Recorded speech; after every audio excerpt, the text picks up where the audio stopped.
Okay, bunge hoye. Bunge hoye. Bas, mimi ni Robert Makoha Wangoho, bunge la mwananchi president Nakuru county mzima. Tuko hapa kutoa sentiment zetu for the current development of our country Kenya. William Ruto, Raila Amolo Odinga, you plan to have a handshake. Na sisi tunasema ya kwamba handshake ni mzuri, lakini hatutaki kufurahia mapema kama hatujajua handshake imebeba nini. Handshake kama ya Kibaki tuliona matunda yake, handshake ya Uhuru tumeona matunda yake, handshake ya Ruto tunaona vile mambo inaendelea. Kuna uwezekano watu waanze kusema Raila Odinga apewe ofisi, Raila Odinga apewe mabilioni, Raila Odinga arudishiwe maaskari, Raila Odinga aongezwe magari 50.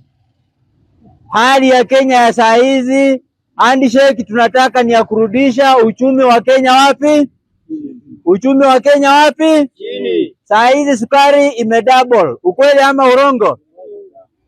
Sasa sukari ilikuwa shilingi 10,000 gunia ya 50 kgs. Vile tunaongea ni shilingi 13,000. Hatutaki mambo kama hayo. Tunataka maisha yarudishwe chini.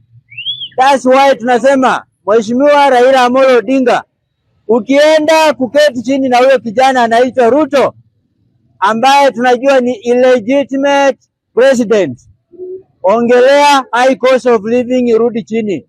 Wewe saa hizi ofisi unahitaji ya nini? Wewe saa hizi umezeeka, lakini tunakupa heshima sababu katika uzee wako umeonekana kuwa mzee wa hekima, kwa sababu napigania Wakenya wa kawaida. Therefore, don't go on the table to bargain about a big office space.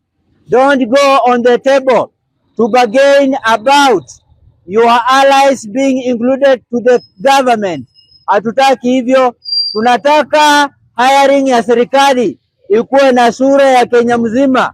Wacha tuone makabila yote imeandikwa kazi. Wacha tuone kila Mkenya anaweza kuafford kununua chakula.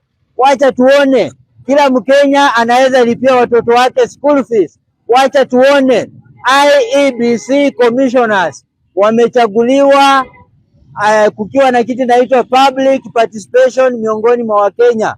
Hatutaki kuamka asubuhi tunasikia ama tunaona kwa gazeti Raila amesalimia nani? Ruto. And then tunasikia ati John Mbadi amepewa kazi, ati Junet amepewa kazi, na story inakufia hapo. Hiyo tutakataa kabisa. Na hata wewe mzee, usipopigania issue za Wakenya zenye zimefanya wengine wamepoteza maisha yao, hatutakuruhusu utembee hii Kenya. Hiyo hatutakubali. Lazima upiganie issue za Wakenya kwanza. Na nikirudia kitu ambacho nilikuwa nimesema mapema, negotiation should be based on the finance bill as the first thing. Finance bill iondolewe. Wakenya hawawezi wakaavoid maisha ya juu ambayo iko saa hizi. Na tena judiciary inalipwa na ina suspend the order yenye ilikuwa ina lift the order yenye ilikuwa imesuspend finance bill. Wakenya hawatakubali kuendelea kunyanyaswa kwa serikali ambayo wametaksiwa kila kitu. The only way forward mzee, kama Ruto anakataa kuongea na wewe kuhusu Wakenya, kureduce the high cost of living, wacha turudi kwa uwanja. Kwani iko nini? Hiyo iko kwa katiba na hatuogopangi usiku na mchana.